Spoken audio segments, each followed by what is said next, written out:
আমাদের এই ভীতি শুধু আমাদেরকে ঘিরে নেই, যাদের সাথে আমাদের সংস্পর্শে আসে তাদের মধ্যে ভীতি সঞ্চারিত হয়। বাড়িওয়ালা আমাদেরকে বাসা ভাড়া দিতে ভয় পাচ্ছে।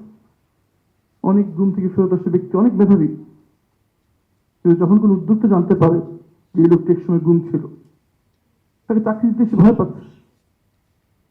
যারা আশা ছেড়ে দিয়েছে যে না চাকরি হবে না, একটা কিছু করে খাই, ছোট একটা ক্ষুদ্র উদ্যোগ নেই, যখন কোনো ব্যাংক জানতে পারে যে এই লোক একসময় গুম ছিল, তারা ঋণ পাচ্ছে না। তারা যদি কারোর সাথে ট্রেডিং করতে চায়, যখন কেউ জানতে পারে যে এই লোকটা গুমের ভিকটিম, তার সাথে ব্যবসা করতে ভয় পাচ্ছে। আমার তো একটা ল ডিগ্রি আছে, আদালত করে দাঁড়াতে পারছি, কিন্তু অধিকাংশ আজকে এই মাসের ভাড়াটা কিভাবে দেবে তারা জানে না। এখানে এই মুহূর্তে বর্তমান সরকার প্রধান প্রফেসর ইউনূস সাহেবের খুব কাছে কিছু লোক এখানে উপস্থিত আছেন। তাদের মাধ্যমে আমি সর্বপ্রথমে ইউনূস সাহেবকে ধন্যবাদ জানাচ্ছি। উনি একটি কমিশন গঠন করেছেন গুম বিষয়ে, এবং সেখানে একটি নির্ভীক ব্যক্তিকে উনি নিয়োগ দিয়েছেন। তারা দিন রাত ভয়ের ভিতরে উঠতে পেয়ে কাজ করছে। আমি ধন্যবাদ যাচ্ছি মোহাম্মদ ইউনূস সাহেবকে। উনি একটি ট্রাইব্যুনালে কিছু এমন কিছু সদস্যকে নিয়োগ দিয়েছেন তারা জান বাজি রেখে কাজ করে যাচ্ছে। আমি মোহাম্মদ ইউনূস সাহেবকে আহ্বান জানাচ্ছি, আমাদের ভিক্টিমদের জন্য আপনি একটি কমিশন গঠন করুন। আপনাকে চেনে না দুনিয়ার এমন কোনো গুরুত্বপূর্ণ ব্যক্তি নেই।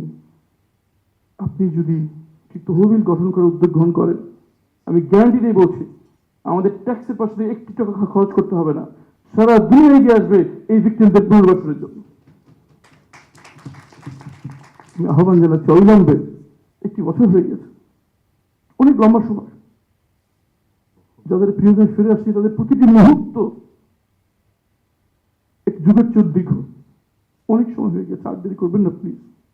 অবিলম্বে একটি কমিশন গঠন করুন এবং একটি তহবিল গঠন করে উদ্যোগ গ্রহণ করুন, এবং এই পরিমাণে তাদেরকে ক্ষতিপূরণ দেওয়ার চেষ্টা করুন যাতে আর তাদের অন্তত অর্থনৈতিক বিষয়ে বাকির জীবন চেঞ্জ করতে না হয়। আপনাদের অনেক বড় বড় মেগা প্রজেক্ট হাতে নিচ্ছে, ঘুমের ভিক্টিম সব মিলে 1400-এর বেশি না। এই কয়েকটা লোকের জীবনের অর্থনৈতিক নিরাপত্তা আপনি দিতে পারবেন না, খুব কঠিন। এইগুলো আমার কথা শেষ। সালাম আলাইকুম।